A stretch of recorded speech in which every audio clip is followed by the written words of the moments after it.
Guys, so when talking about like movement capacity and talking about the hip's ability to move efficiently through time and space, and obviously for the athlete having to own those specific movement patterns of the hips, you see a direct correlation with high power output throwers and their ability to, you know, hold force and then begin to internally rotate the hip and then begin to land, accept force, and then to stabilize that lead leg block, all while maximizing that potential movement capacity. So something that I like to program, guys, is completely and 100% fully own hip mobility and hip movement capacity. And especially if you're a beginner starting out with specific 90-90 variations, it's important to utilize the yoga blocks as tools.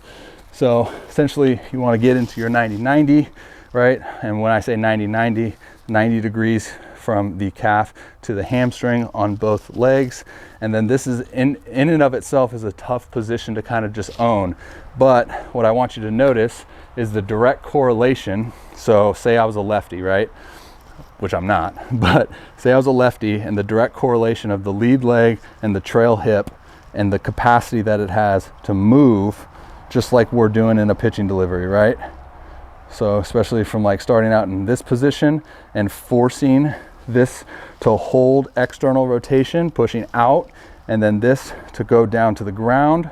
And then now as we get to that max movement potential, that's when the trail leg begins to internally rotate into the ground, right? So it's a direct correlation to what you see in pitching mechanics.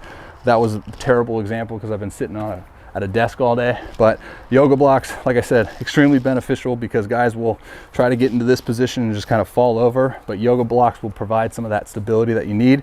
Handing out here, trying to get the chest over that front leg, and then just owning this pattern. And as soon as you can kind of get comfortable with this position where you're not cramping up, you're not gasping for air or anything, that's when you can go hands off the yoga blocks, and now you're through time and space stabilizing the movement yourself. Back on. And then this could be a progression where you double up the yoga blocks and you get here, because a lot of the times, again, guys' movement capacity is very poor, so then they really begin to compensate with their trunk. So you see this lateral tilt here, which is not what we want. We want our posture to stay as good as possible in our trunk throughout. So this could be another variation that you use.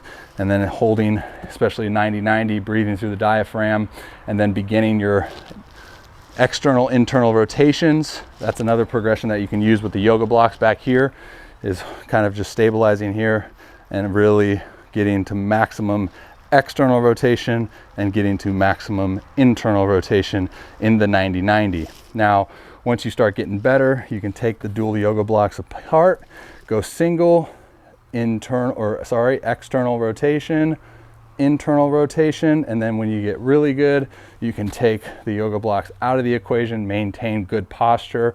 Again, trunk over the lead leg, external rotation. You'll see how my movement capacity decreases, and then internal rotation. Again, movement capacity decreases with the inability to really stabilize, right? So hopefully that makes sense.